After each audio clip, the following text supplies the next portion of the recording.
the people vote, and it was like, oh, like most involved. Yeah. And now it's on the being recorded.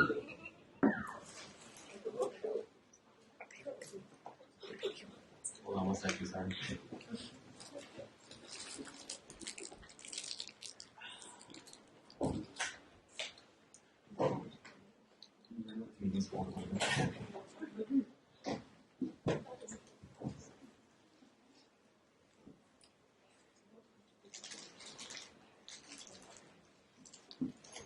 Okay, I'd like to start with a land acknowledgement. ASG acknowledges with respect that the land we're on today is the traditional and ancestral homelands of the Kumeyaay Nation. We recognize the indigenous peoples as original stewards of this land and all the relatives within it. As these words of acknowledgement are spoken and heard, the ties nations have to their traditional homelands are renewed and reaffirmed. Next up, we will have roll call. Nadia Al-Faraj. Here. Alexa Andrade. Here. Ashika Arasu. Here. Ceci Barone. Here. Kimberly Cruz. Here. Siri Dondu. Here. Tiana Fee. Here. Lauren Fettis. Here. Eliza Giroux. Here. Chloe Holm. Here. Claire Ingray. Here. Natalia Mena. Here. Elizabeth Mickelson. Here. Connor Nichols. Here. Sabrina Richards. Here. Valentina Rodriguez. Oscar Rubio. Here. Melissa Tumlos. Here. Daniela Velarde. Here. Madeline Wu.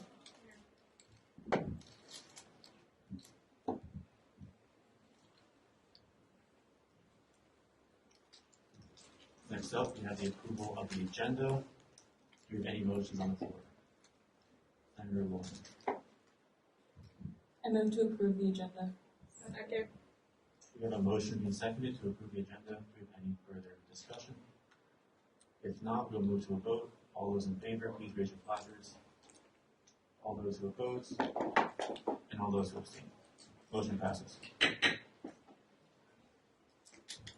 Next up, we have the approval of the minutes. Do we have any motions on the floor?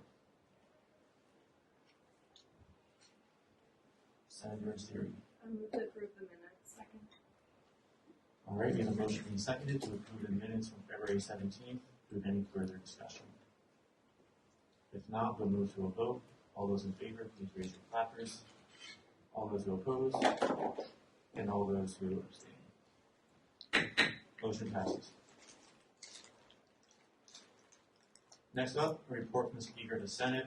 I, along with the rest of the exec team, will be meeting with VP Charlotte Johnson tomorrow. Also connected to that, exec is committed to being more transparent than we have been this year with the Senate. We understand that there's been a bit of gap in knowledge.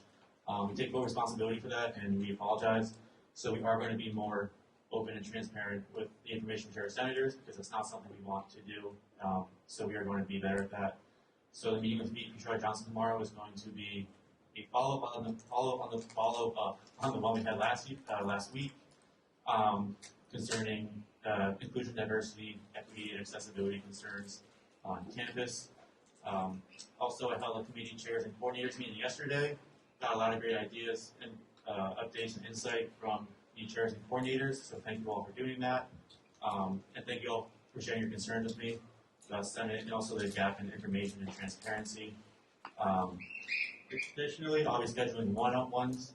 I already have a few set up, but I'll be scheduling one-on-ones with as many people as possible just to get a better connection with the rest of you. And additionally, I'm going to be absent next week at Senate due to the SACBOT meeting, and that is all from me. So next up, we'll have reports from committee chairs and coordinators. Hello everyone, hope everyone had a great week so far. The academic committee is working on setting guidelines based on liability forms that we collected from IT services for our initiative. And then I'm meeting with Ari tomorrow and Philip Tafora regarding grants. And just to look out for this Black History Month Spotlight conversation happening Monday about higher education and philanthropy. So please let our constituents know about this event so there's more participation. Thank you. Hello everyone. So a few updates from the IDEA committee are that we're working on the food pantry on just improving the efficiency and the quality of this resource. So if anyone has any personal experiences,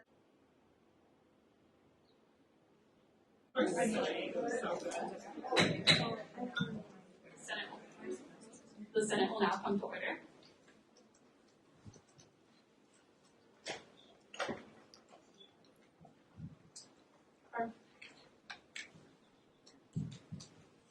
Our first order of business is land acknowledgement. I want to acknowledge that the land on which we gather is the traditional and unceded territory of the Kumeyaay Nation. I want to pay respect to the citizens of the Kumeyaay Nation, both past and present, and their continuing relationship to their ancestral lands.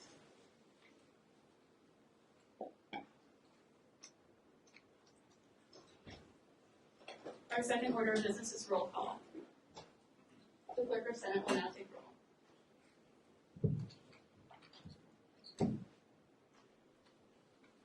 Nadia Al-Faraj. Alexa Andrade. Here.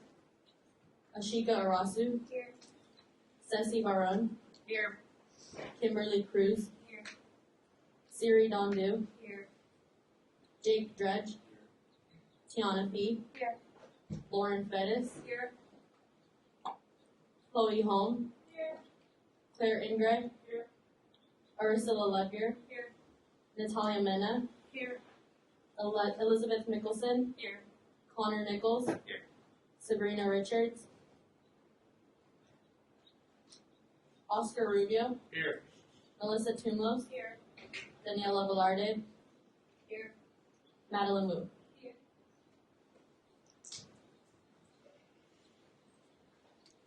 Let the record reflect that quorum is met. Our third order of business is the approval of the agenda. Is there a motion? Senator Lauren. I move to amend the agenda to include a discussion on an unethical study from the School of Engineering and School of Business.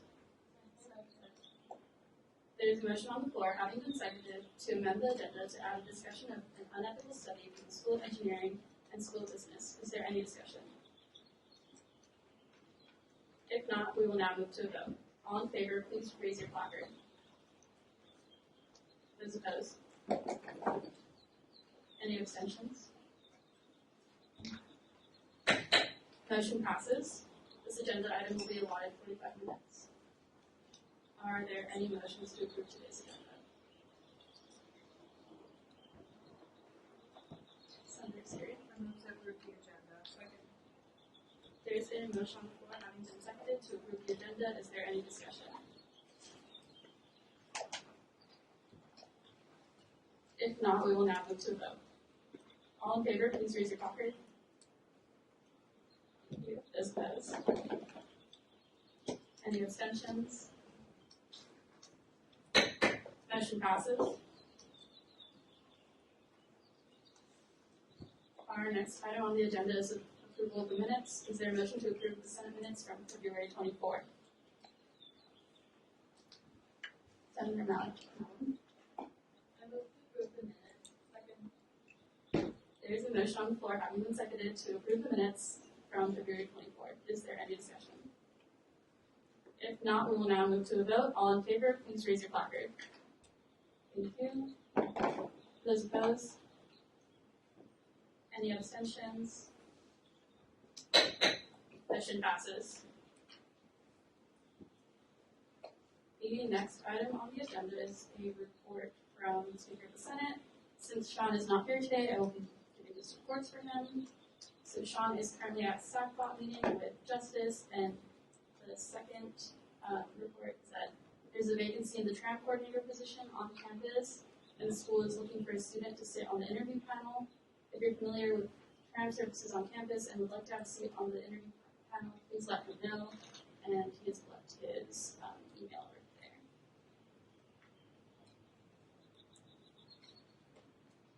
Our next item on the agenda is a report from the committee chairs and coordinators.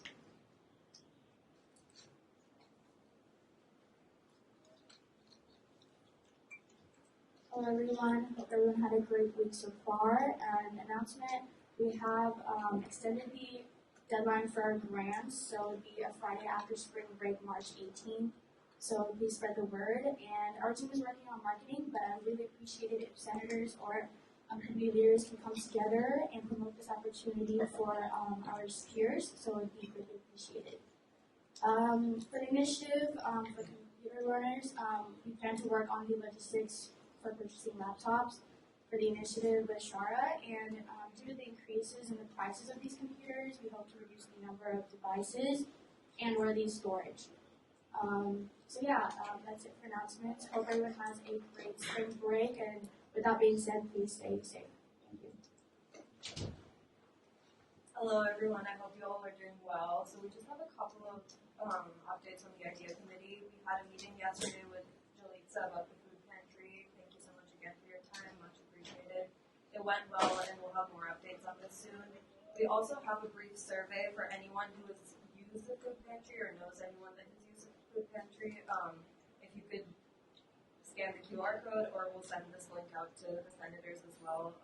Just anyone who has any experiences with this resource, if you have any feedback or further recommendations, we would love to hear your experiences. That's about it. I hope everyone has a great break. Hello, everyone.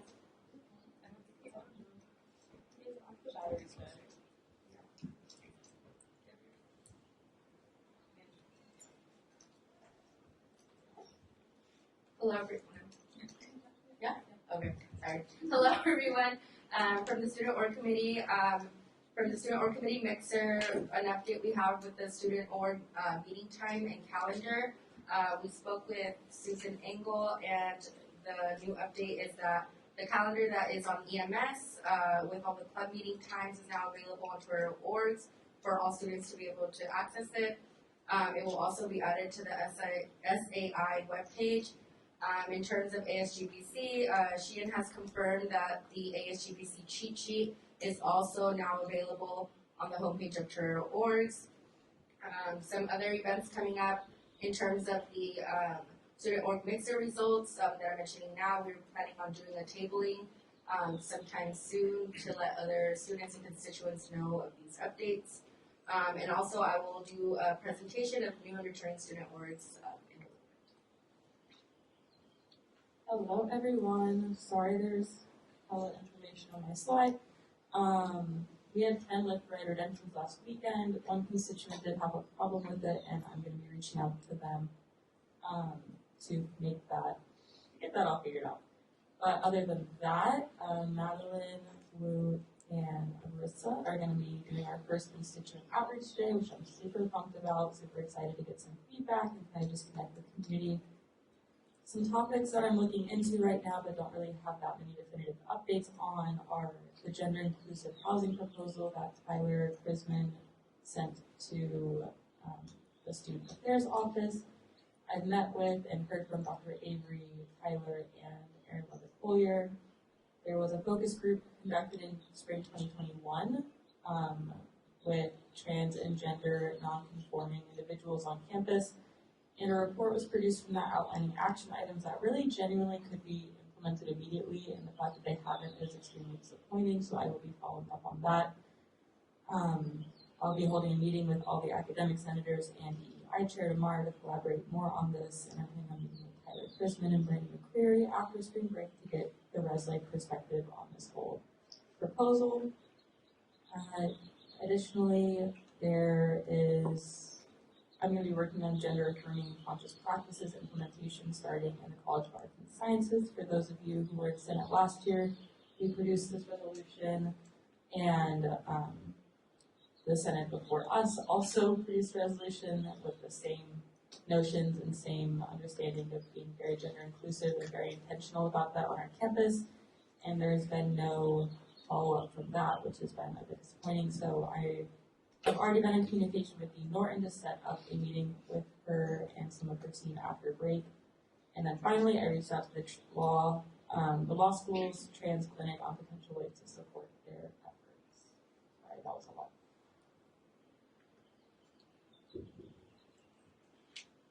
Alright, not a ton for me today. Excited to meet with Dr. Woodruff after spring break to go over STI testing and then any modifications if needed. Feel free to reach out if you have any questions about that. And just a reminder, COVID action team sent an email re-emphasizing the need for masks inside on campus. However, it does appear that they will be revisiting that over spring break and potentially changing that. Feel free to reach out to me with questions or concerns. Obviously, this is kind of a culture change moving forward, but we'll see what happens. Hello, everybody. So the only thing I have really is this oat milk initiative survey. So the Changemaker Hub is working on getting oat milk to be the default milk that cafes use rather than dairy milk because it's more sustainable. And then I'm also in the middle of planning our Eco Fair, which will be held April 21st during dead hours. That is our Thursday, like during Senate, I know, but this was the only time we could figure it out. And it will be our first 0 waste event at USD. Also, a sustainability fun fact, the only plastics that you can recycle are actually the ones numbered 1, 2, and 5. Yay, okay. Thank you all.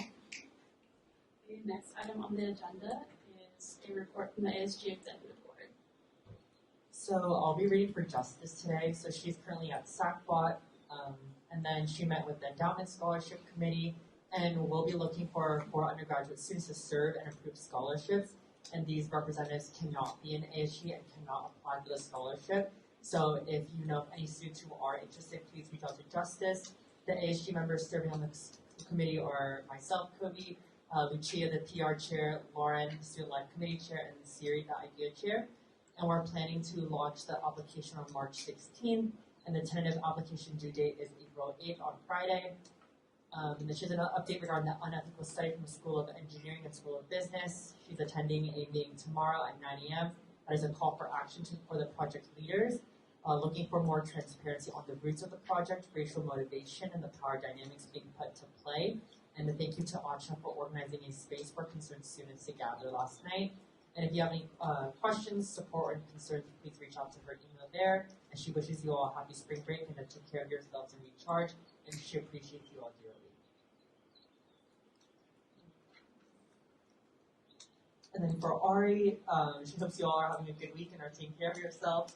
She's currently at University Senate, and she'll be informing Faculty Senate about the following: ASG elections, some of the goals that we are working on in ASG, and you can read those up there. Informing University Senate about the study from the School of Engineering and School of Business, which we presented later on, and then gender affirming conscious and affirming strategies. And then she'll also be attending ACBOT today, which is the Academic Committee Board for Board of Trustees. And then academic grants have been finalized on the ASG website. If you have any additional questions or concerns about anything personal or both ASG related, please feel free to email Ari at her email.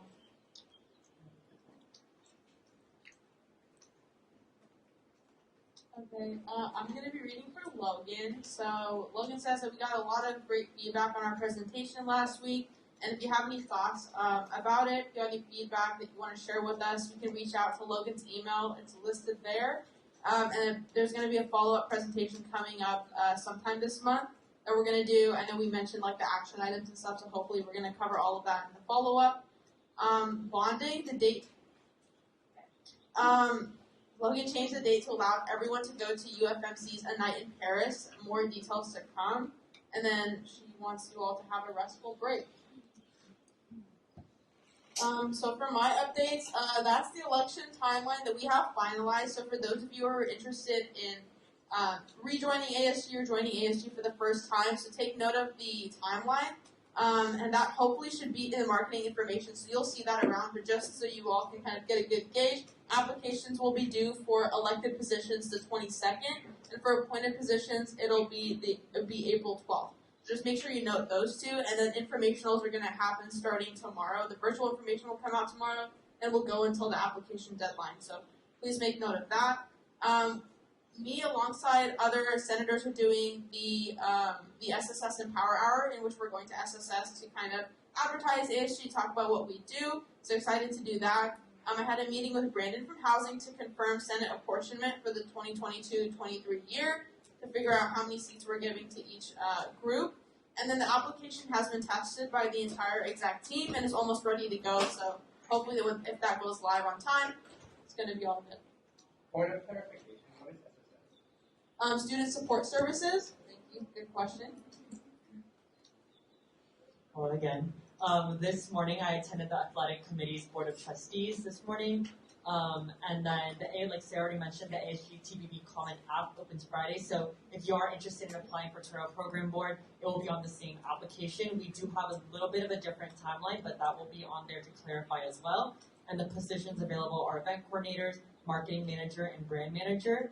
And we're starting to hire for vice chair and chair positions internally in the org right now. So that's only for members who are on TBB currently. And then once the chair for next year is selected, they'll start hiring for the vice chairs, and if no one applies for both positions, then we'll extend it to an external search. And then today also, and it's not on there, but we announced our student opener for LA Music Festival, and it's going to be Kenny Can Fly in the Wing. So, yeah.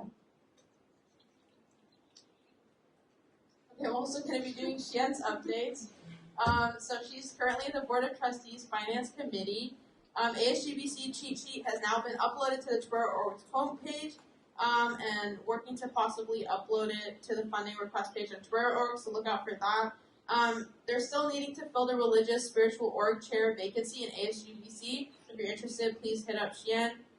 Quarter 3 budget reports are due April 1st, and they'll be presenting the quarter 3 budgets at Senate on April 21st. Xian was supposed to be co-hosting Empower Hour. She is not going to be able to make it, but it will be at 3 p.m. like I mentioned.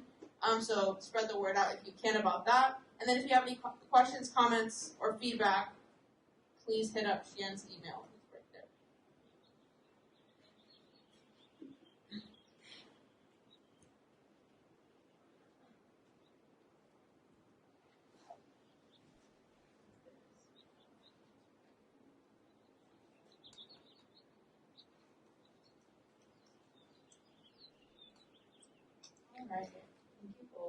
All right. The first item on the agenda under new business is a presentation of new and returning student organizations by Senator Cecilia.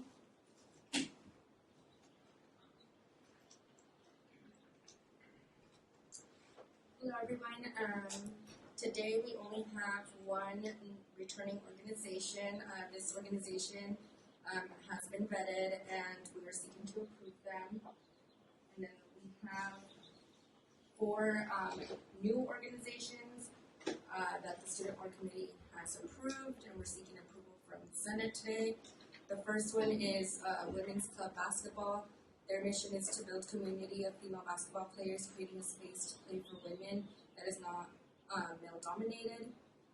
The second one is Minorities in Business, which their mission is to build community and increase inclusivity within the School of Business by addressing cultural exchanges in business, facilitating professional development workshops, and hearing from business professionals. The third one is Club Pickleball, which is a relatively newish sport. Their mission is to provide an opportunity for beginner and advanced pickleball players to play together. And the last one is USD Game Development Club. And their mission is to find enjoyment in game development and to teach skills for the career path while acknowledging the power and effect video games provide. And to establish game as entertainment and interdisciplinary platform, professionally minded to get people into the industry. Are there any questions?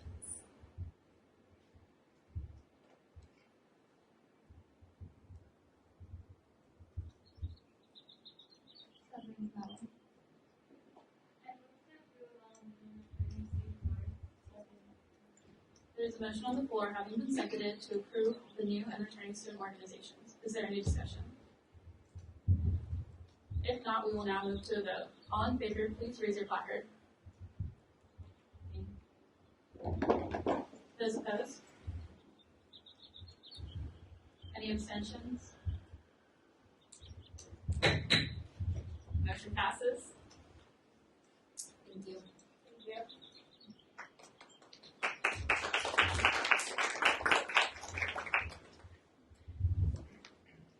The next item on the agenda is a presentation from the Director of USD Turo Store, Jim Thurlkill, and Director of Marketing for Auxiliary Services, Lauren Johnson, on campus laundry facilities.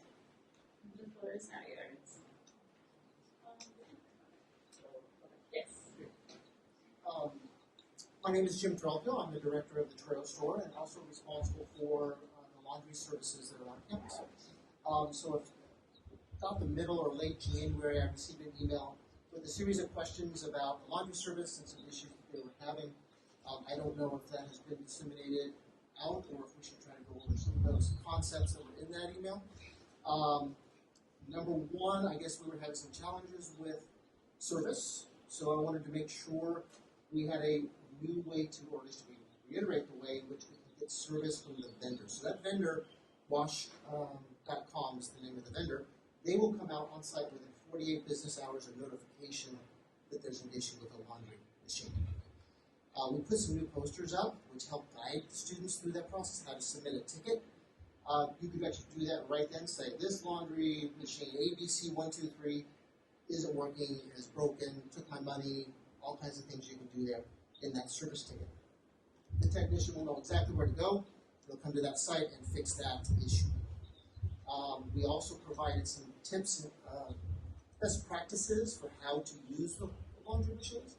They are not your typical home machine, right? These are commercial, large capacity washing machines. So how to fill them, how to make sure you're using the right detergent, how to, if you're using the pods, make sure you put them in the machine, not through the little dispenser, the liquid dispenser, things like that.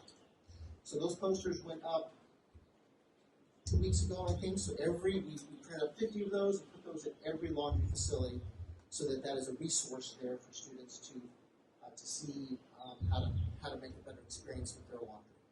One of the questions asked was when they were replaced or if they're new. So they were replaced, all of them were replaced in 2017. So they have about a 10 to 15 year life expectancy. So we're about 50 to 60% through that, depending on the unit, right? Some get used more than others. So the number of cycles that they can handle, we're well within high quality function for those machines. So I think we wanted to open up for questions because we were kind of wanted to make sure everyone had an opportunity to ask questions about the laundry.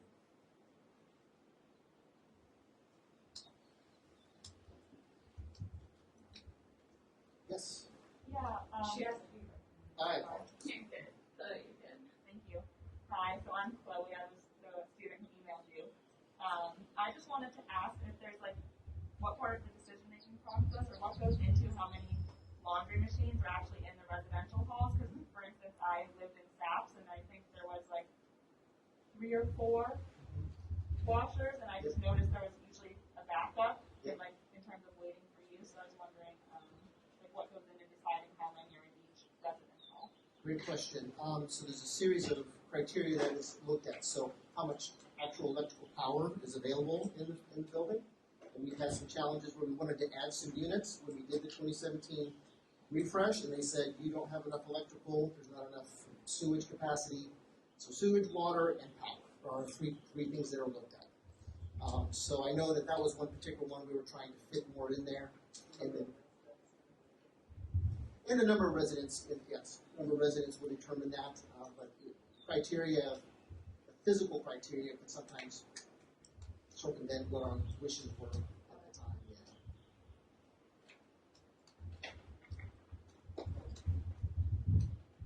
Any other questions? Senator Madeline.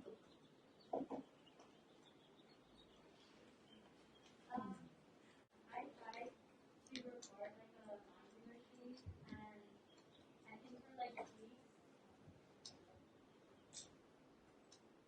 for weeks. And then for weeks it was still out of service. Okay. So I'm not sure if that's unwatched the service. That would be, yes. So the process, there's a QR code on the poster.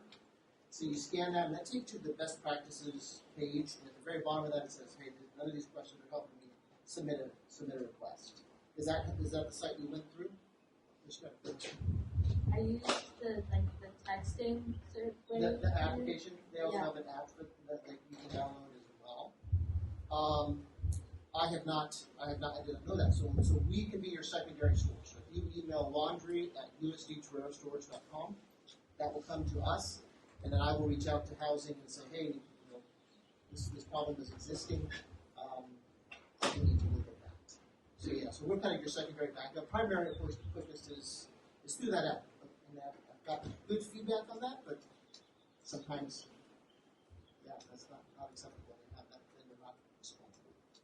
Did you get a ticket from them? No. Okay. Yep.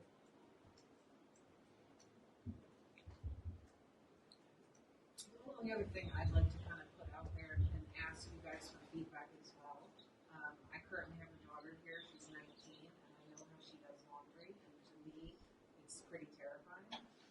So I think one of the things I'd be curious in is, do we need to do some kind of additional education beyond the poster about, a lot of times kids might get to college and they've had, someone at home doing the laundry for them, and they're just not even sure how much do I put in there, what do I mix, how many pods do I use, all that kind of stuff.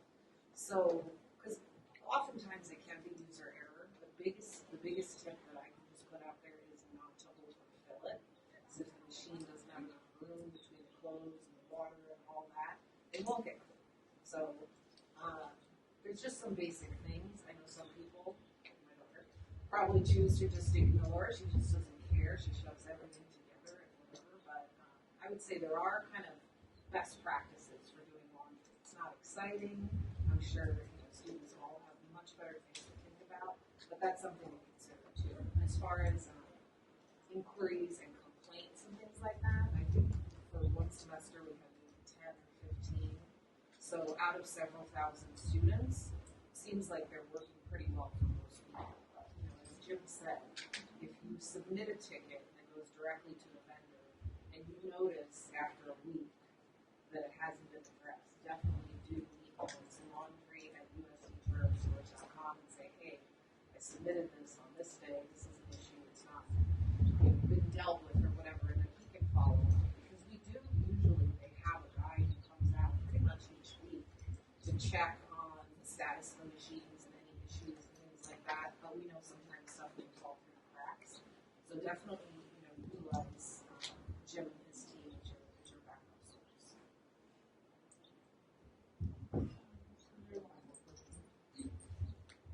Yeah, I honestly do think that maybe like if you put up a large poster on just like, oh, here are some things that you can do to like make sure that your laundry runs efficiently. Unfortunately, like a lot of people, especially at our institution, because we are a more affluent university, who come from a place where like maybe they've never done their own laundry, and like that's a scary idea to think about, that they're now young adults who have never had that life skill.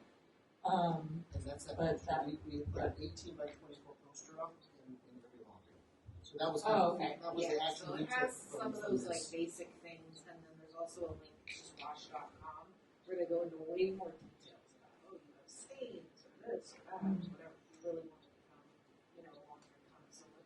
yeah, I will say, I know my first year, I came in fall 2019, and I lived in the valley, and majority of the time, like we would go down and half the machines wouldn't be working, and it was kind of just a general, like everyone's like, oh, well, they're just not working.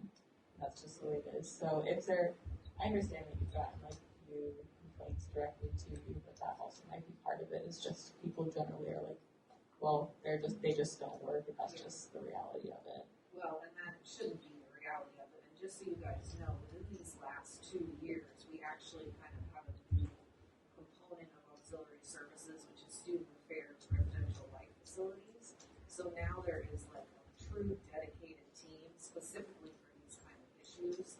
Meryl Marker is our senior director, and she was just telling me the other day she was noticing some broken vacuums in Maher, and they were like, well, they're broken. Well, you gotta let them know and replace them. So she's really, really wanting to take care of those kinds of things that maybe weren't taken care of previously.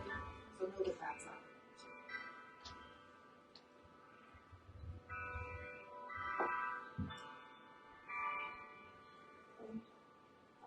Yeah, so regarding the poster,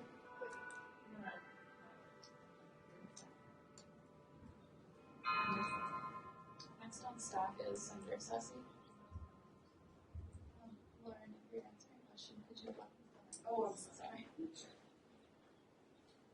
So I'll just reiterate real quick. I just wanted you to know within the last few years within auxiliary services, in kind of, in cooperation with housing, we now have a student affairs residential facilities department. Meryl Marker is our senior director, and it is really her task to make sure that all of our facilities are operating and all of the various equipment and things like that is where it needs to be. So we do kind of have additional resources. But it's definitely not acceptable if there's machines or any other equipment that's not working. And you can reach out through, I believe the housing website has the contact information for that, for any of these kinds of issues. And it's good to know also if you feel that there's not enough machines or something like that, that's good to put out there too, to let us know as we look to build future housing or remodel facilities and things like that. That's really good feedback to have. Hi, hi, Stephanie. I just have a question from one of my constituents actually, in terms of the pricing of the laundry facilities.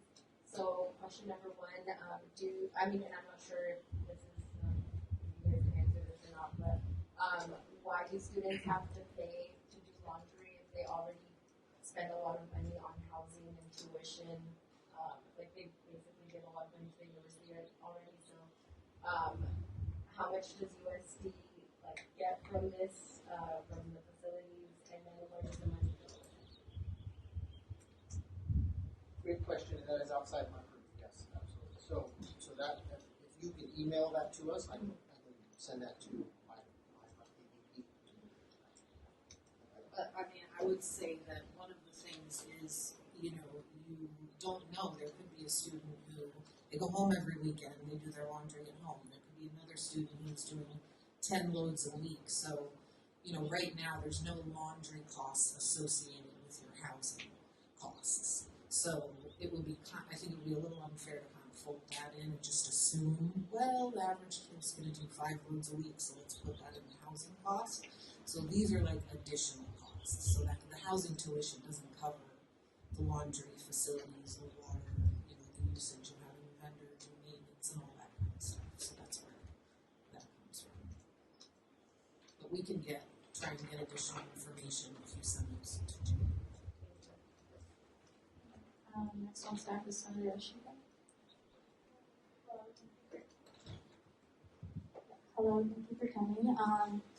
So I just had a little, I was thinking out loud. So for the posters, instead of creating an educational video purpose, so then there's a demonstration of how to do it would be more, I think, effective in a sense. That's feedback. And another thing is, I think having maybe a Google form or something where students and constituents can give feedback through rather than just sending emails, which I believe can get overwhelming. So I think creating a system where we can do provide that feedback so we can rate it or something like that.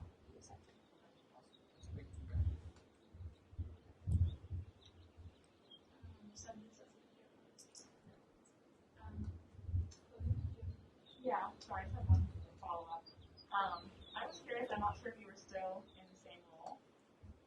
I'm sorry, I wasn't sure if you were still in the same role prior to 2017, but how did your department decide essentially what to upgrade, to upgrade the washing machines to these kinds, let's say as opposed to Samsung or LG, or I would say some of the more efficient, easy, user-friendly ones?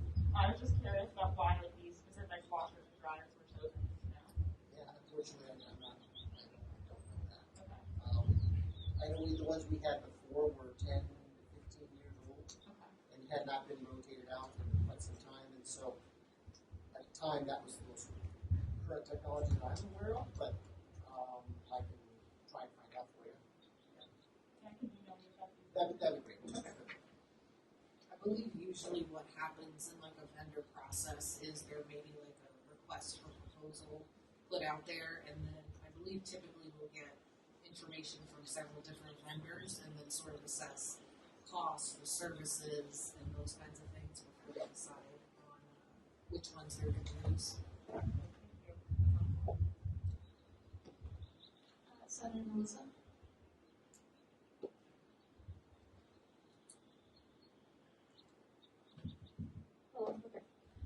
just in addition to providing some sort of instructional about best laundry practices, if we could also add on to that some laundry room etiquette about being on time, picking up your laundry when it's done, and also being able to maintain the cleanliness of the laundry room, such as removing lint filters and being able to clean up those lint filters on your own and from your own dryer laundry. I find that a lot of the time I am picking up lint from other people's loads of laundry, which I think is poor laundry etiquette. It's definitely whoever's laundry that is their responsibility, and a lot of people leave dryer sheets all over the floor, and I find that those rooms are just sort of messy. So if we could just add that on top of like best laundry practices to also maintain the cleanliness and etiquette of the laundry room. I think that's a great idea. I think what we will do is try to put together a video, and then we can have that linked on like the housing website, and we can include that in there as well. Unfortunately, sometimes people are a little less tidy than you or I, perhaps. And I'm with you. I wouldn't want to be digging out other people's lint. So yeah, we'll definitely put that in the video as well. But that's a good idea.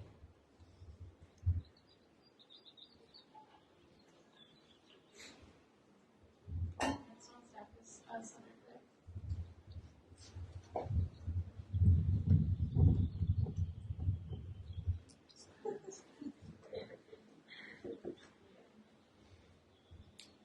Hi, so just to clarify, students are the only people that report broken washing machines, like nobody else goes to check on them? If the housing RA or the facilities people in that space know about it, they will submit that ticket. But it's going to be the one who knows about it, experienced it. That's the best response you would get, right? Because sometimes it gets 2 or 3 down, and then maybe the real problem doesn't get remade.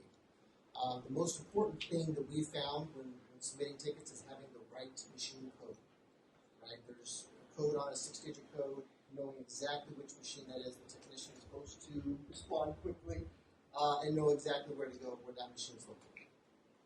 But there's other folks that are supposed to be monitoring that as well on the housing side. Thank you. Next on staff is Senator Allen. Are the machines regularly cleaned, or because they can get smelly, especially when students don't like leave the door open to like let it air out and dry? What's the first part? What was the first part of the question? Are the washing machines regularly cleaned or like disinfected? So we had an issue during the pandemic, of course. There was no use for many months, and we had the service come through and clean those. Now I have to find out if that's done at the end of the semester or something, and what the cost of that is. But we had to have them come and touch every washing machine because of that issue. And so there may be some residual of that, right? And that sometimes stays with us over time, and we go back and do it again. But I'd be happy to try and follow up with the vendor to find out when they did that. Because I think that was actually facilities. So Meryl Margaret actually facilitated the vendor to come in and do that because her team discovered that they had an order. So if they still have an order, we need to get them back in.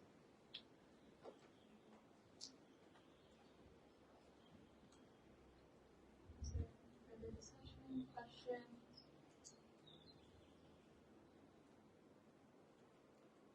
If not, thank you both for coming. Really appreciate both of you coming.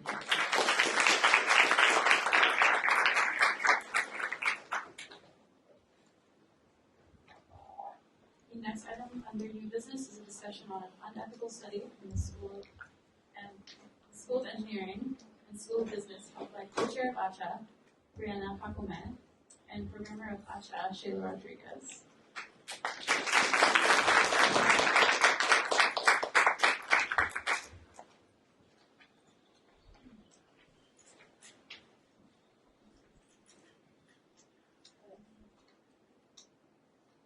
Hi everyone. I'm Brianna. I'm ACHA co-chair. Just to kind of, this whole title of this seems very daunting. So I'm going to give you a summary of exactly what we know as students and the lack of transparency that we're feeling on this issue. So currently this project is in progress as part of the Institutional Effectiveness and Strategic Initiatives that is funded by the Strategic Initiative Funds that was awarded in the cycle of 2018 and 19. The project holds the title of Operational Excellence Development Program. This was brought to the attention of a professor within Maher who witnessed a disturbing scene, quote, where students were monitoring our custodial staff, end quote. This event prompted the professor who witnessed this to reach out to the Dean of Engineering since the students performing the experiment are fulfilling an engineering curriculum.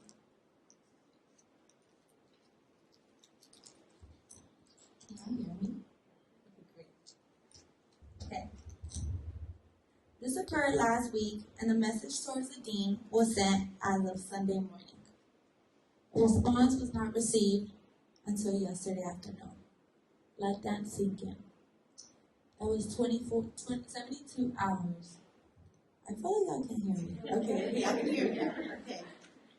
The details gathered further was that we will be discussing was complied through the further research and of the vague answer provided by Dean Roberts.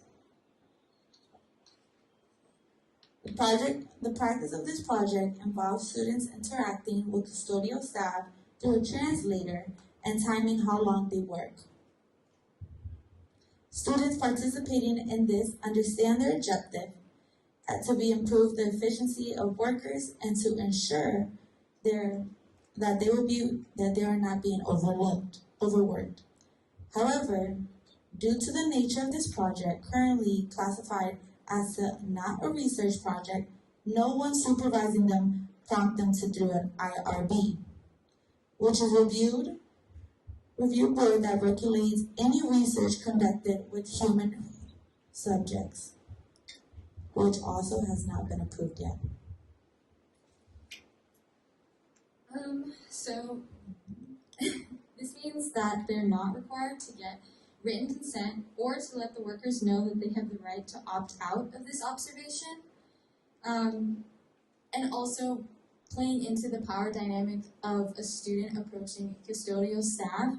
We believe this is almost coerced consent as students who hold the privilege of not doing this physical labor, therefore lacking the understanding that the consent being given, if any, by any of these workers is one that feels obligated. The reason given for having students conduct these observations is to ensure that engineering students practice the lean process procedures. Lean process, as far as we know, is a method for creating a more effective business by eliminating wasteful practices and improving efficiency. Within these parameters, where does it mention how to interact with human subjects with dignity?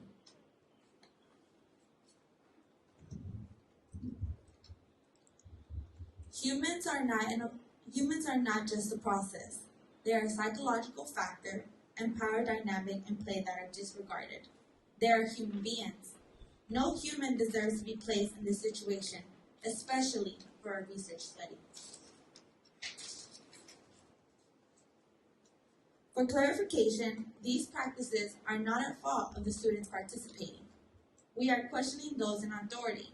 We are questioning how these committees are formed and how this further was supposed excellence of this custodial staff, along with the lack of understanding coming from those in these positions to make decisions in placing these students within these situations.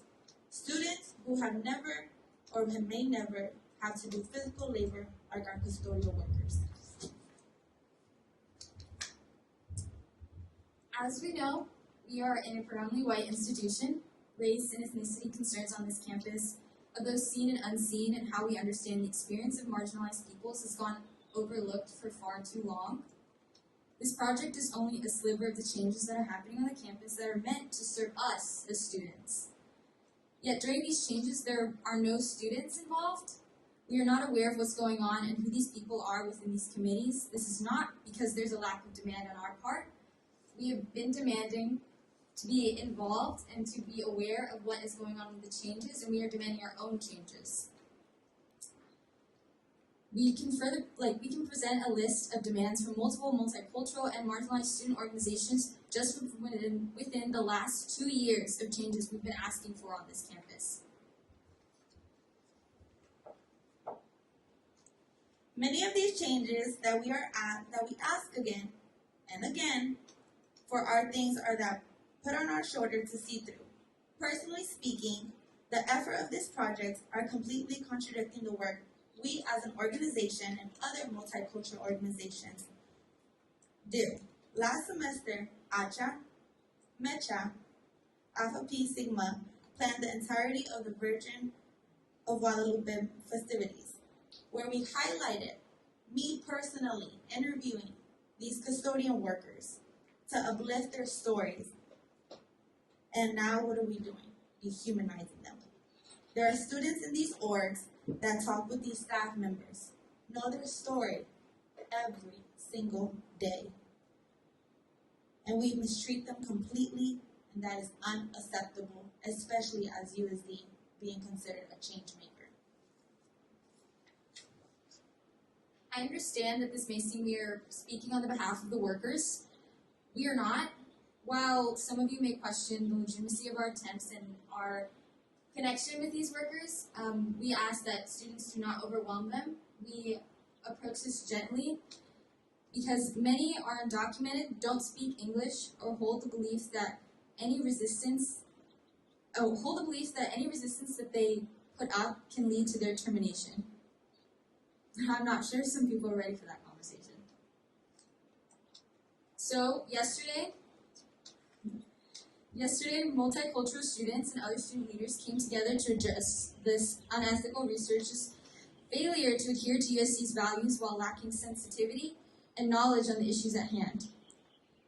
Yesterday, a full 4 days after the initial email sent to Dean Roberts, we received a response inviting us to start a dialogue about this issue. So with that, we are asking for a meeting with the current committee operating the Operational Excellence Development Program to meet with us tomorrow to discuss the results and intent behind the project and involvement of the students, and either resulting in the termination of this project or further involvement of proper stakeholders of people who are versed in racial and socioeconomic disparities.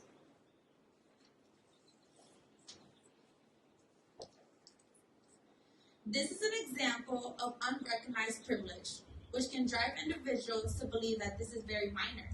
However, our demands are just temporary, and in the meantime, we and other multicultural orgs, student leaders, and other people who hold this same value as us will be working on long-term solutions that involve addressing other issues at USC.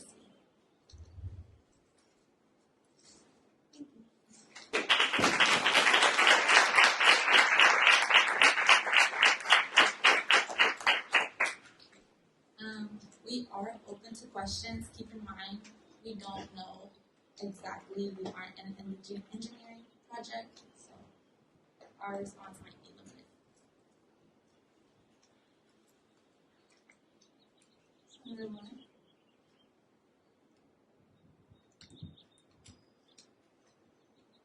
For anybody who is interested, that meeting will be taking place tomorrow. First meeting will be taking place tomorrow from 9 to 10 a.m. in UC 128. And if anyone in the space is not already on the invite for that, you are welcome to approach me after Senate, and I will gladly add you. There will also be a Zoom link for that meeting as well for anyone who cannot attend in person. Senator Chloe? Where will the Zoom link be posted?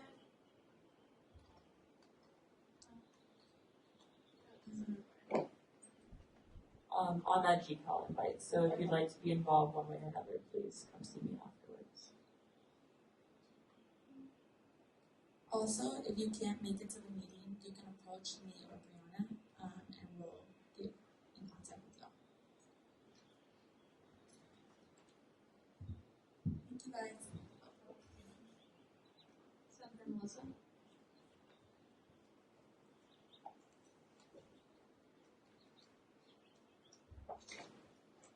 Hi.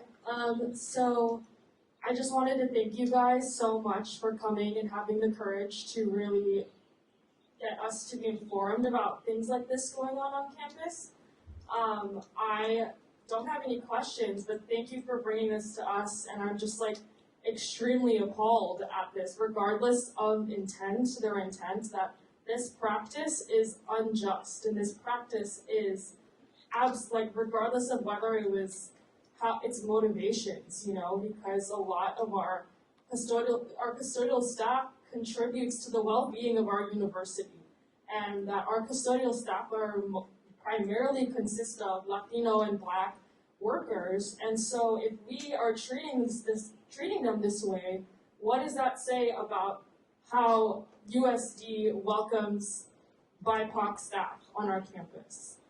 And this is absolutely saying that we don't want them on campus, and that that we disrespect our staff members that are BIPOC. They contribute so much to our university, but beyond what we see.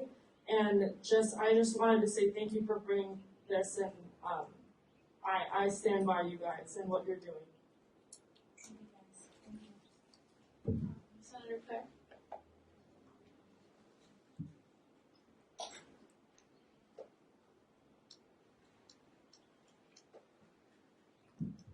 I just want to say thank you to you guys for coming and presenting this information. And at this time, I would like to request some volunteers to create a resolution with me. I am the School of Engineering Senator, to condemn these actions that were taken by the school and to push for some change. So if anybody would like to volunteer at this time.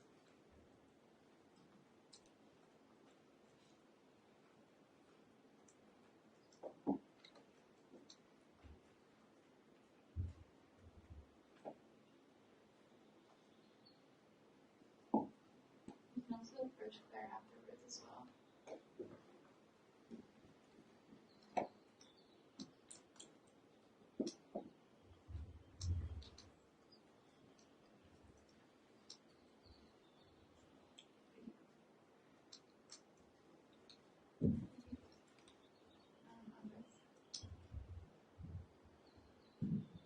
Hi, I just wanted to say thank you for your presentation. I really appreciate you bringing this attention to us. And it's something really important that we need to discuss and really bring to it. And I really applaud Senator Claire's resolution movement, and that we should get to that and really that motivation to do that, to get something going. Before Senator Claire brought it up, I was gonna ask what would you like for us as ASG to really get behind and support in what way? So there are several things, but I just wanted to ask what you guys I had in mind. think because all of you have direct access to a lot of the staff and faculty that we don't, like administration and things, I would love that you grab their attention for this. Because like we've said in our presentation, this isn't just a isolated issue. These themes of within their overall project to change the campus within the next 2 to 4 years still involve these people. So I would appreciate if within the committees that you're all involved in with these administrations to bring this to their attention, and to hopefully have this, because this is a time-sensitive thing, to have them come to the meeting tomorrow at 9, and if that's not possible, to keep this on their agenda after the break, because this break is intended to make us forget and to make sure that we don't follow up on this, which we are not going to let that happen. But I think first, just to allow us to get into those spaces as students, to talk to them, because as a majority, we don't get that opportunity. So,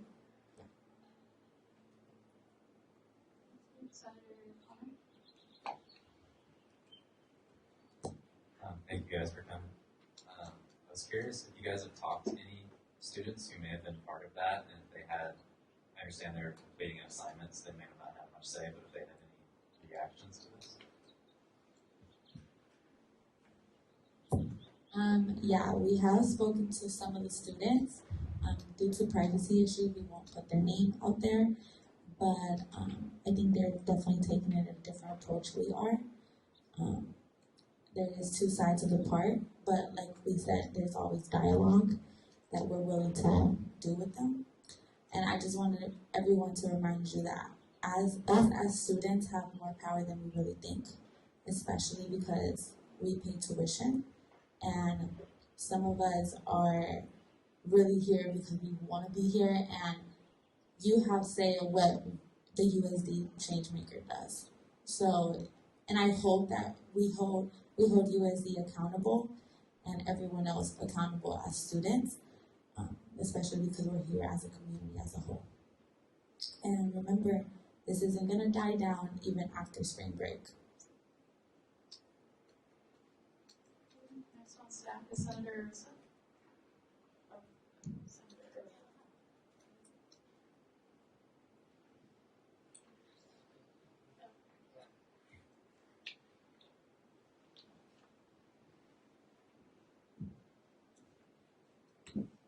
I just wanted to thank you guys for coming and echo what the rest of the senators have been saying, for bringing this to our attention.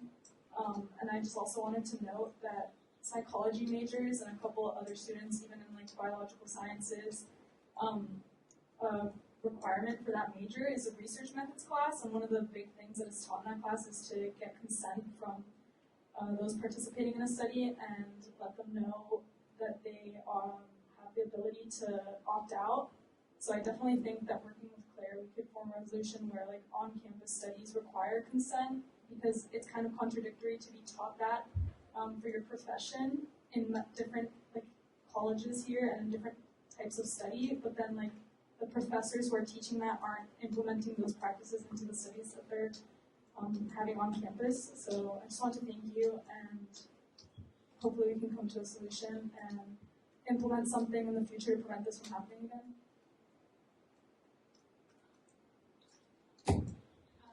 Next on staff is Senator Melissa.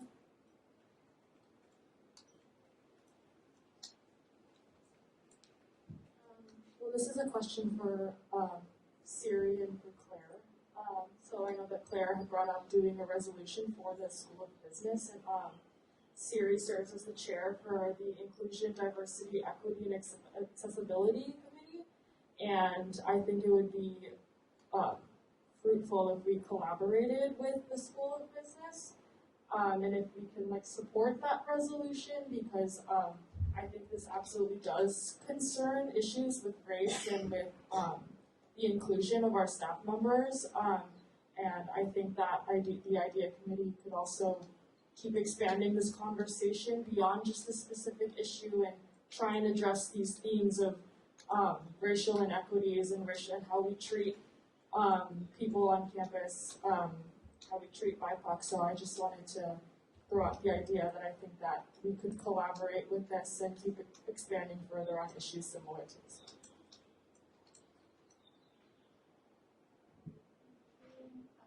Next on staff is Senator Cloden.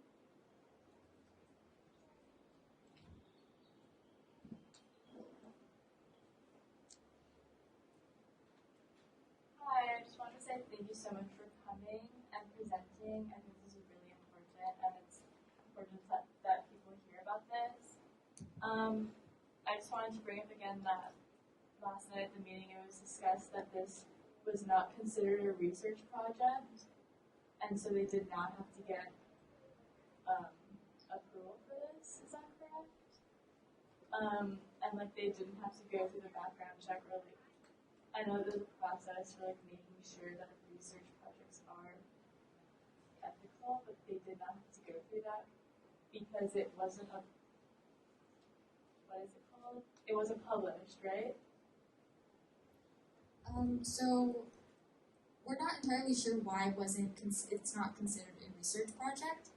The details that we understood is that this is part of the initiative of the changes being made on campus as part of their overall project, and for that, and the involvement of the students is not for a class, but as just an extra learning application, I would say, and that's why they're not classifying it as a research project. Yes.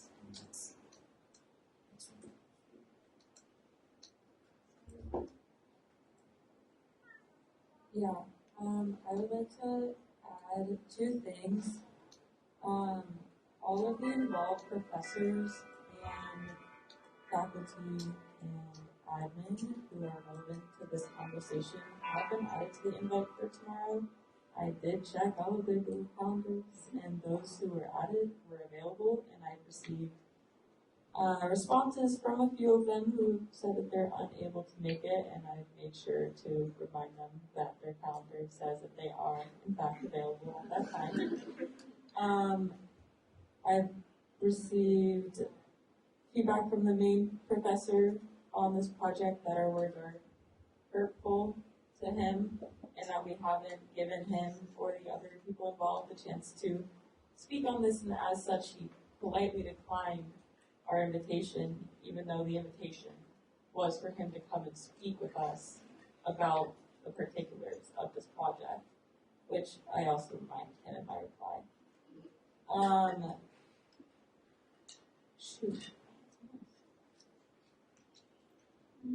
Guess not. Maybe not. Next on staff is Senator Ishika. So if students are, I think, getting some sort of permission from professors to conduct this type of study, I feel like this is kind of going into class-orientated, like class-related type of study. So where I'm going with this is, as part of the academic committee, I would love to jump on board with Claire and Terry and just kind of see what type of like impact we can make on this. Point of order, I just wanted to make sure that senators, when speaking about other members of the Senate, use the senator title just for respect and continuity purposes. Yeah, or you can use just a previous senator said or Senator Chloe. I'm unable to make it to the meeting tomorrow, but I just wanted to tell the people that are going to the meeting that I would like to address a few things. I'm just like really confused as to why there was no like, I guess, screening process for this, because this is clearly a research project and they're clearly human subjects being tested on. And so I'm just really confused as to why this wasn't like screened first. I'm really not sure if I heard this right last night, but I think someone said that if it's not being published, it does not need to go through that screening process, but I'm just confused on like who made that rule. That's incorrect. Senator Lorenzo, who said it? Senator Lorenzo. From my understanding, it still went through the screening process within the Strategic Steering Committee through the Operational Excellence Development Program. It's funded through a USD grant. I don't see any way that it didn't go through a review process. The people on that committee have been invited to this meeting. I've also received feedback from them saying that they potentially want to be there, which is exciting. But yeah. Can I say something?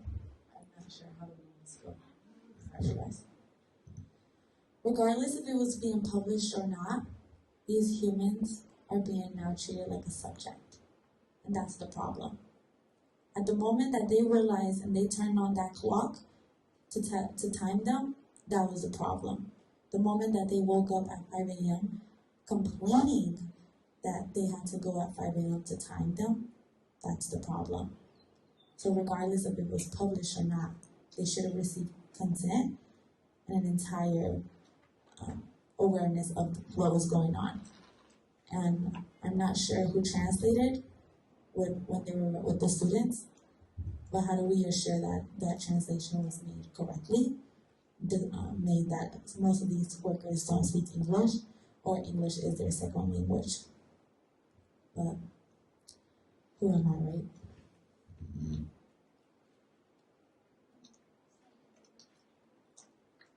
Okay, yeah, sorry, I just wanted to like make sure I was saying the correct thing, but I was also wondering if it would be appropriate to invite them to speak at Senate. Like, would that be a possibility to get them to come into Senate? Who would you like to? I guess just like mine has the list of people that were on the board and stuff. So I guess like maybe professor or people that were on that screening process. Yeah. Yesterday night we hosted a dialogue about this. They were invited and some of the students were aware of what was happening. And we did make a flyer today that we were going to speak on it. And I'm not sure if any of the students are here. I'm not trying to put them out there, but they are definitely invited to come to any of all our dialogues that were happening.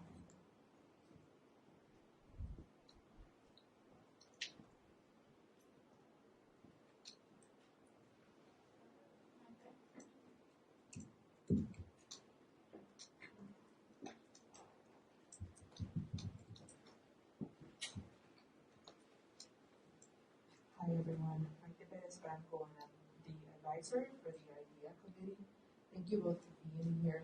I think one of the things that I wanted to say for clarifying purposes, because I know I would want to know more about this. I've had some conversations with students about this, but I'm just wondering before the meeting tomorrow, I've already emailed you, Lauren, but I'm wondering if for the invite of the conversation that's going to happen, whether there will be a representative there from the School of Engineering, and even beforehand, is there any documentation that you all have received on, for example, what's the description of this project that they're doing? I understand that it's being funded through the Strategic Initiatives grant, but a little bit more information on what, how, who would be important so that when you all and ourselves and whoever is present there can have a little bit more context as well to formulate some further questions and discussions. And I'm personally very happy to be here today and to listen from you all, and would also would applaud any efforts by ASG to continue to have this conversation or learn a little bit more about this. So just wanted to kind of say that because some of that preliminary information about what's happening, like what did students get, how is this presented to them, I'm sure that this is probably in a syllabus somewhere. It would be interesting to have that.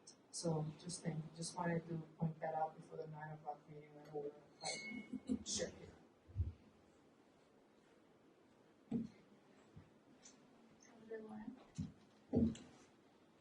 Yeah, I will say we do have like the description of the project and the grant that was like that they sent in to get the grant.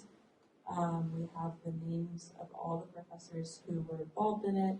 The dean of the School of Engineering was invited. The dean of the School of Business was invited. Those professors were all invited. Those students, like we said, they mentioned the students' names are being kept private, so they have not been directly invited to the conversation. And additionally, we don't believe that it's directly connected to this class because it was a USD grant that was funded in the 2018-19 cycle. So I'm not so sure if it is involved in the syllabus somewhere. I'm positive there is documentation somewhere, and I'm sure that I could.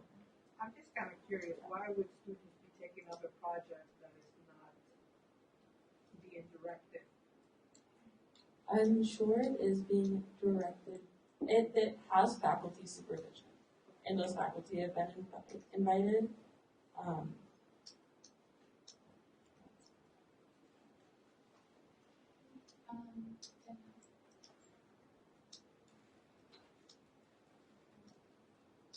Is there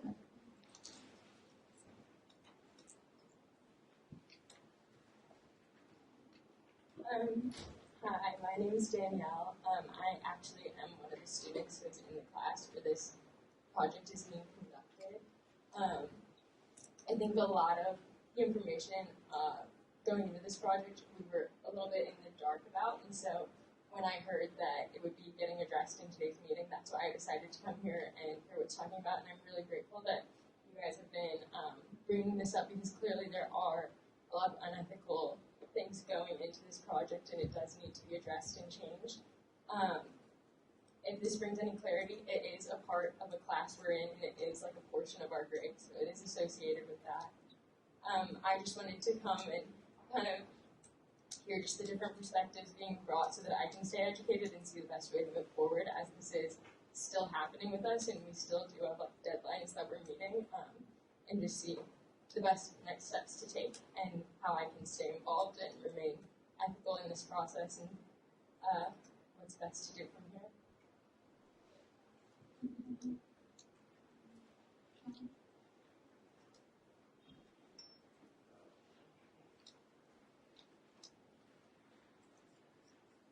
Michelle, my name is Joe Hogg. I use he, him pronouns, and I am the Director of Community Engaged Learning in the Mulvaney Center for Community Awareness and Social Action. I still want to say thank you for naming and bringing these things up. As a center that works with community engagement, I think oftentimes projects that aren't listed as research can count as community engagement, as there are opportunities to learn through the community and by interaction with communities. We are a center that works primarily externally, but we would work on campus as well. But a big reason for us to exist is to make sure that these things don't happen. They've been happening for a long time, and I think it's very noticeable when it's happening on campus with people that we know. But we try to make sure that we don't do this out in the community as well, with the Black and brown communities that we are serving. So I wanted to offer myself as a resource and have some of these conversations. We have a faculty council. There is a representative on that council from the School of Engineering, which I reached out to as soon as I heard about this late last night. So hopefully there'll be some more representation. And I would also like to commend the forward thinking by the ASG and the presenters on thinking that it's not limited to this one incident. I know that we try to make sure faculty don't do that. We also try to make sure student boards and groups that are outward facing don't do it as well. There are lots of things that we try to do in terms of training and getting people prepared to understand the community is a beautiful place full of assets and values, and not something to be researched and or seen as a deficit and a flaw. So I won't be able to be in person tomorrow at the meeting, but I would love to join by Zoom. Are there any other members of the public who would like to speak?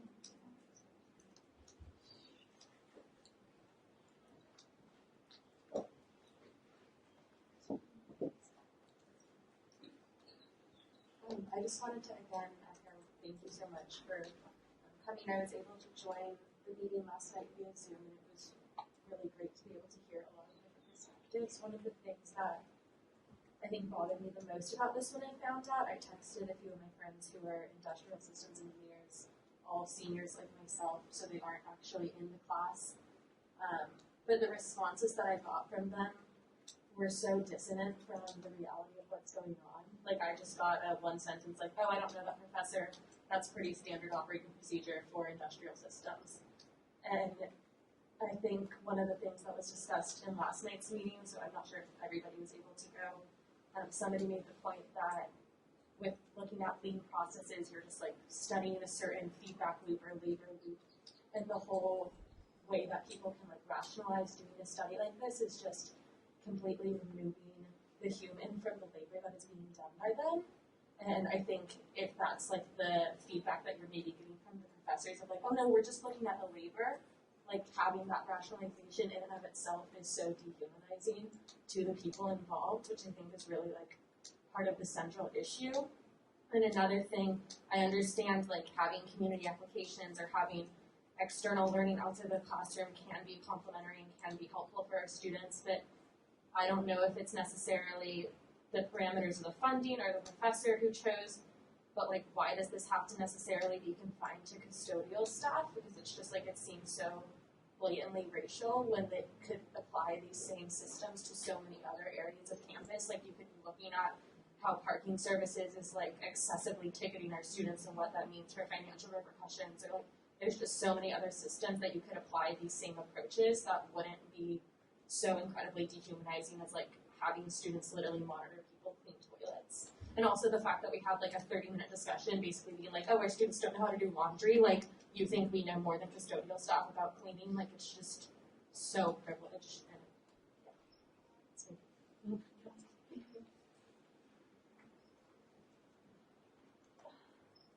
I have a response to that. Just to add on, I think this is a prime example of constant oppression that BIPOC communities have had to live, and especially in a predominantly white institution. And then now it is the time to shed the light to these problems, because I feel like USD as a whole has had many other issues that many people do not speak about because of just legal status, just being scared, or just not. We're students, we don't have the time. Sometimes it gets overwhelming, and I understand that.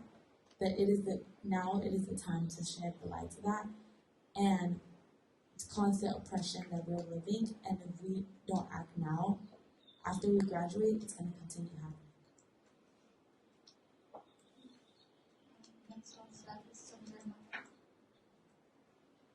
I just kind of wanted to back up what the member of the public was saying, how the professor or whoever made the project could have picked literally anything else. Like in Senate, we've had so many talks about the tram services being an issue, auxiliary being an issue, parking being an issue, like all of these topics that could have been actually looked into and actually been something that could be researched instead of this. Like, I don't know about you guys, but I've never heard, like, oh, the bathrooms are so dirty, like, do they even clean it? Or, like, the grass is looking, like, bad. Like, I see, like, these people that are working on the grass and, like, working every day, like, make sure it looks like a pretty beautiful campus like it is. So I really don't see where the correlation was for this research, or, like, so then that just raises the question more of, like, racial intended and, like, continually fighting towards the minority group that really are doing nothing wrong but their job and just hoping to give more opportunities to their children and family. That's all I want to say. Sarah?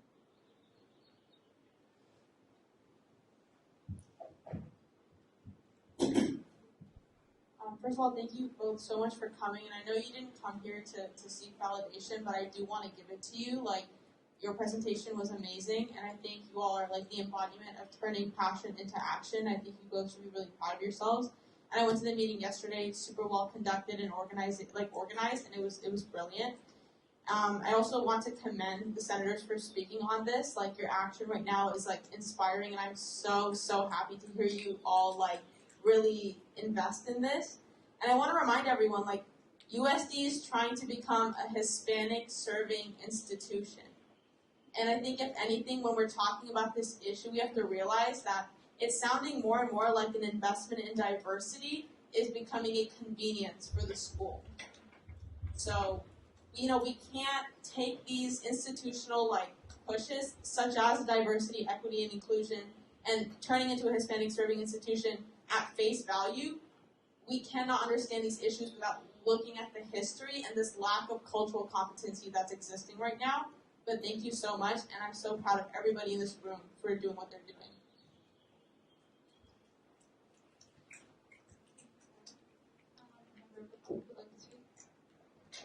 Thank you, Brianna and Shayla, for this presentation. Again, thank you for hosting the meeting last night.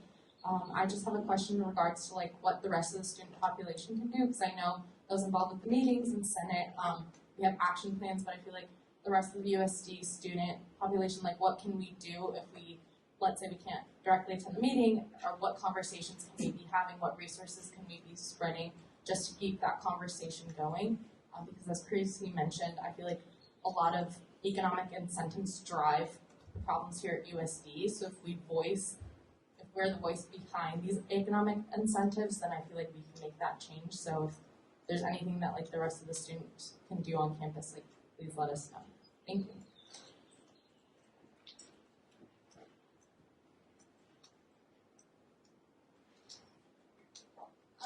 Well, as much as we can stand here and tell you, give you a list of things to do,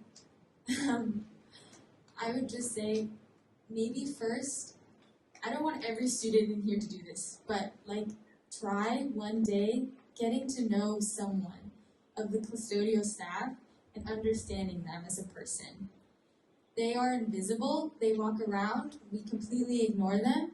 We just expect like that this campus is clean overnight, and I think starting there can help some students gain some perspective into the severity of this issue.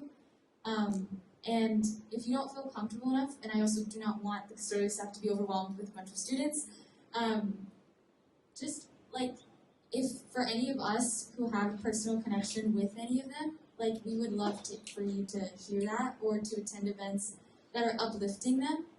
I know for us, like we are going to be having a farm workers mass this semester. If you attend that, or we also have Mujeres de la Revolución that highlights themes like this. If you attend our events, we do talk about these things. We do highlight these discussions, these disparities that we see on our campus. So if you feel like you need to be educated anyway, just sit in a meeting.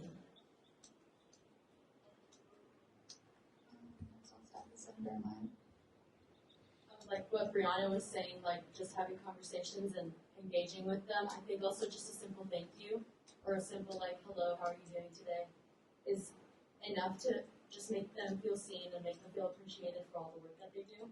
So making sure you take the time to be like, oh, thank you for doing that, or like, thank you for picking that up, or thank you for making the grass like amazing. So just take those into consideration. I would like to emphasize that we are bringing awareness to the situation. However, we do not, and we kindly ask people to not go up to them and be like, how do you feel about this situation? Do you know?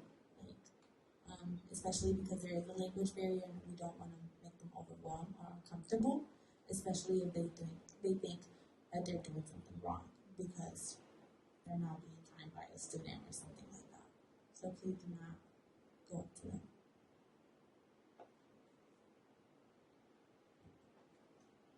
Next on staff was Ari.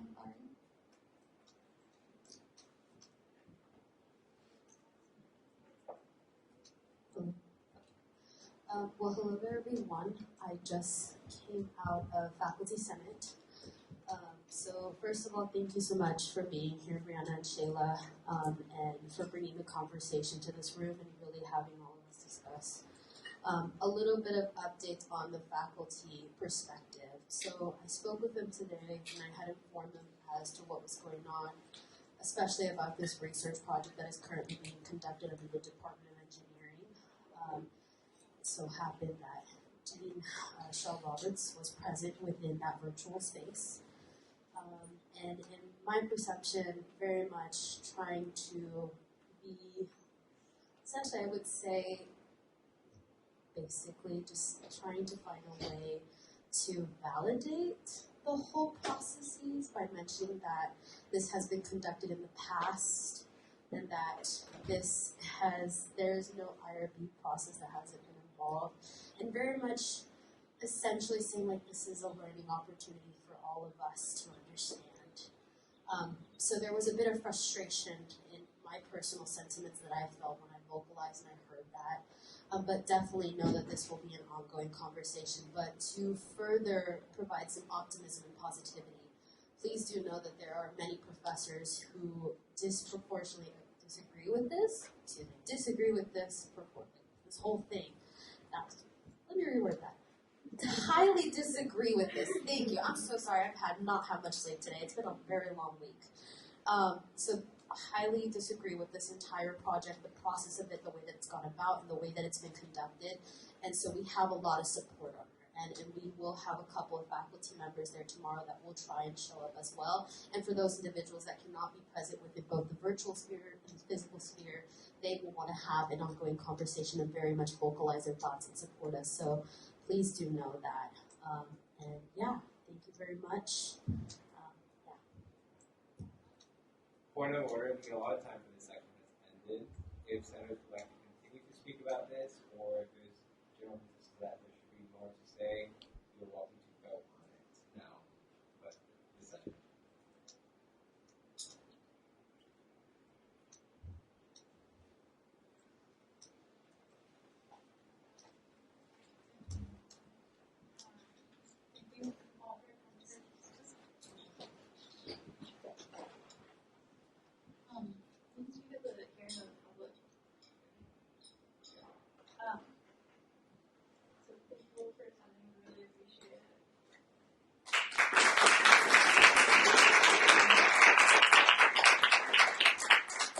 If y'all want to be more involved, y'all can just come out there to us. We'll be right there. Thank you guys.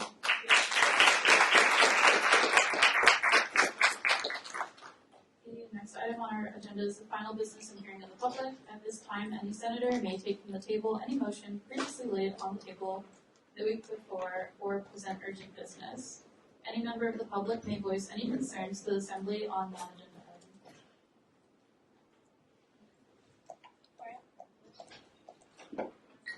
Oh no. Hello? I've been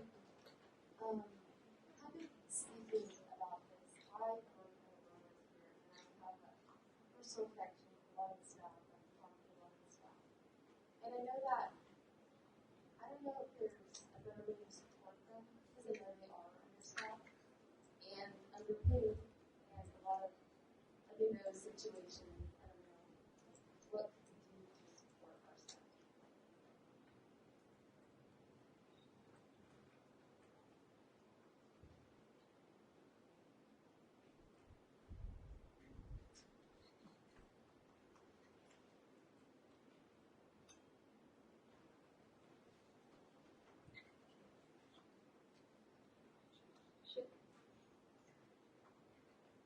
I'm not sure if I can answer. Can I answer?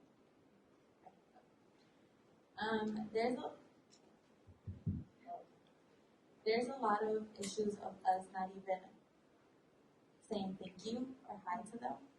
And like Brianna, I would want to emphasize that all the events that other multicultural orgs do, such as, for example, the Virgin Mary Mass that we did last, which we did an exhibit that uplifted their stories. That's a simple, you are already playing your part. And there's a lot of course, there's a lot of long-term solutions we have to come up to.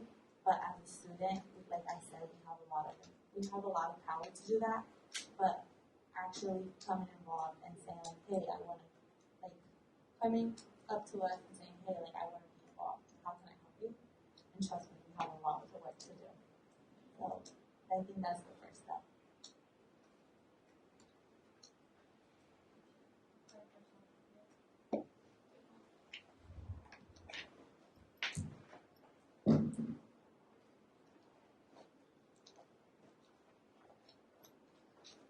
Going back to what the member of the public had said, we can take a look to it and then get back to it if you want, and have them after the meeting now. Senator Shiba.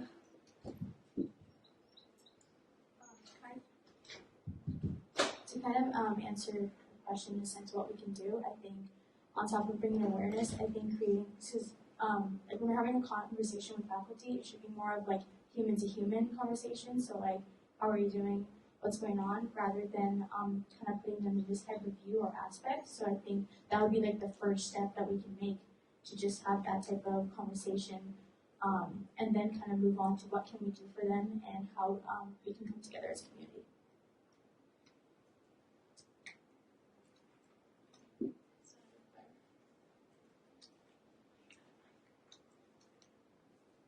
I would just like to ask that all senators that wanted to work on the resolution would need to stay after so they can get all the information. Senator Lauren? Yeah, additionally, if you want to be on the invite for the meeting tomorrow, please come and see me so I can add your name, or you can send me an email or through chat as well.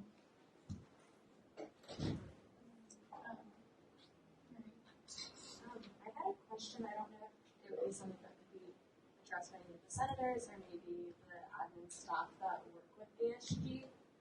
One of the things that came up when I was discussing this, I work at the Change Maker, so I was talking with JC Nunez, and he was talking about how the school is transitioning. I don't know if it was like spurred by COVID or just like a general trying to cut back on costs, but having more of our custodial staff staffed via, like, we would hire a business and then they outsource or like give their contracted employees for USD so that we don't have to pay them benefits and really like support them, to your point. I was wondering if there's anything that students could do by way of maybe like having a petition or something that's like, we value having permanent employees in our custodial staff, especially if we're trying to make these transitions to like consider ourselves a nominally Hispanic serving institution. Like if you're gonna have that for marketing purposes and continue to outsource your labor for custodial staff so that you don't have to give them benefits, like that just seems entirely hypocritical to me. So if there's something that students could do to demand like, no, there is value in having these permanent employees and having people who have been here for years, like there are so many students who have relationships with custodial staff, and like to just completely devalue them and continue to phase out our permanent employees for more temporary arrangements that let this school basically not pay them enough and not give them adequate benefits. I think that kind of goes back to like we're just fundamentally not supporting our employees in the way that we have our hiring processes, and like who's in charge of that or what students can do to impact that. I know that's like probably way above everyone in this room's decision level, but like who is making this decision, and can we maybe like start a dialogue with them about what that looks like and what our values are as students and how that's not really being reflected in our processes right now.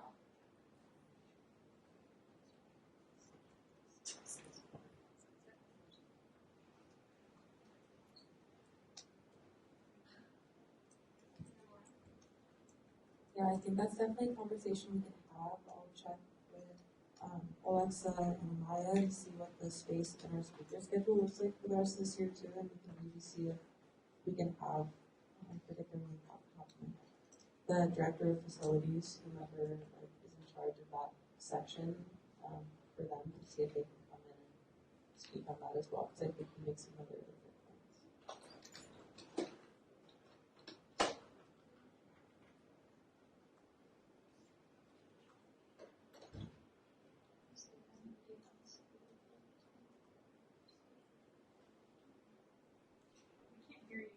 Sorry. Is there anybody else who would like to speak?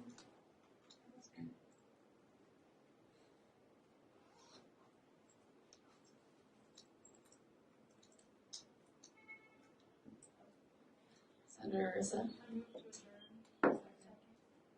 There's a motion on the floor having been seconded to adjourn today's meeting.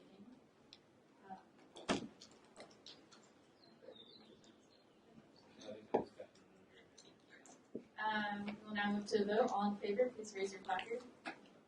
Thank you. All opposed?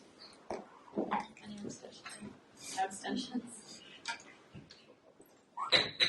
Motion passes. Senate is now adjourned. If you want to be added